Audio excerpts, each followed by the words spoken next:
এটা থাকতেই পারে, একটা স্থাপনায় পক্ষে বিপক্ষে থাকতে পারে। তাদের উদ্দেশ্যে বলার কিছুই নেই, তবে তারা পৌরসভার সাথে যোগাযোগ করে, অনেকেই বলছে এটা সাগর দিয়ে যাচ্ছে, আসলে তো তাই না। অ্যালাইনমেন্ট সোজা, ডেস্টিনি দিয়ে আপনার যেভাবে রাস্তা আছে ওইভাবে গিয়ে ঠেকবে ইয়েতে, আপনার ওই কলা সুগন্ধা কলাতলি মোড়ে। তো আমি তো সোজাই দেখলাম, আমি ভিন্নমত থাকতেই পারে।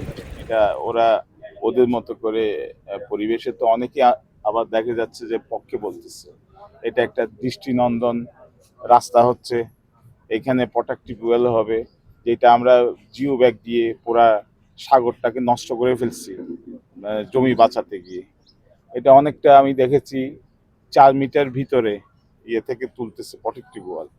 তাহলে আমার কাছে মনে হয় যে এটা ইয়ে হিসাবেও একটা কাজ দেবে, আপনার এই সমুদ্রের ভাগন থেকেও রক্ষা করবে। এটা মাল্টি পারপাস কাজ করবে। একটা হলো যে সমুদ্রের ভাগন থেকে রক্ষা করবে, আরেকটা হলো যে এটা দৃষ্টিনন্দন সড়ক হবে, এখানে পর্যটকরা আসবে। আরেকটা হবে যে আপনার ট্রাফিক, একটা যে আমরা যে ওই কলাতলি রোডে যে অনেক ট্রাফিক জ্যাম হয়, এই জ্যাম থেকেও আমার রক্ষা হবে। এবং আমি শিওর যে এটা হয়ে গেলে 1.8 কিলোমিটার এই রাস্তাটা হয়ে গেলে জায়গা অর্থায়নে তারা 80 কিলোমিটার সব মেরিন ড্রাইভে এইভাবে করতে বলবে, তাদের যে ডিজাইন আমরা দেখেছি এইভাবে করতে বলবে। তো এইটা সরকারের পৌরসভার একটা মহৎ উদ্যোগ। এবং এই যে এখানে ময়লা ফেলে ভাঙার মুখ বিভিন্ন এই এই মানে এই খারাপ জায়গাটা, ভাঙার জায়গাটা খুব সুন্দর হবে, দৃষ্টিনন্দন। পরিবেশ তো মানুষের জন্য, পরিবেশের সাথে কম্প্রোমাইজ করে আমাদের আগাতে হবে। এই যে আপনারা মোটরসাইকেল চালান, এটাও তো পরিবেশ নষ্ট হয়। এই যে ফার্নিচার, গাছ কেটেই তো ফার্নিচার করে। তো মানুষের সভ্যতা আগানোর জন্য তো পরিবেশ দরকার, পরিবেশের সাথে কম্প্রোমাইজ করা দরকার। রাস্তা যে মেরিন ড্রাইভ রোড হয়েছে, সবাই যাচ্ছে। আর হলো যে এইটা একটা অর্থকরী রাস্তা হবে, এই পাশে অনেক 5 স্টার হোটেল হবে এবং সরকারকে ভ্যাট ট্যাক্স দেবে।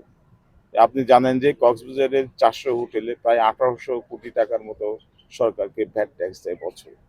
তো এইখানে আরো 8-10টা যুগ হবে। এবং এই যে এখানে ব্যয় করছে সরকার জায়গার অর্থ, এই টাকাটা ফেরত দিতে হবে।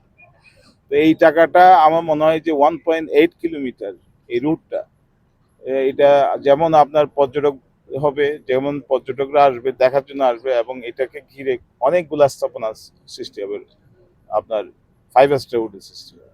যারা বিরোধিতা করছে তাদের উদ্দেশ্যে না, ভিন্নমত তো থাকতেই পারে, তারা সবাই যেমন আপনারা অনেকেই পক্ষে অনেকেই বিপক্ষে, এটা থাকতেই পারে, একটা স্থাপনায় পক্ষে বিপক্ষে থাকতে পারে। তাদের উদ্দেশ্যে বলার কিছুই নেই, তবে তারা পৌরসভার সাথে যোগাযোগ করে, অনেকেই বলছে এটা সাগর দিয়ে যাচ্ছে, আসলে তো তাই না। অ্যালাইনমেন্ট সোজা, ডেস্টিনি দিয়ে আপনার যেভাবে রাস্তা আছে ওইভাবে গিয়ে ঠেকবে ইয়েতে, আপনার ওই কলা সুগন্ধা কলাতলি মোড়ে। তো আমি তো সোজাই দেখলাম আমি।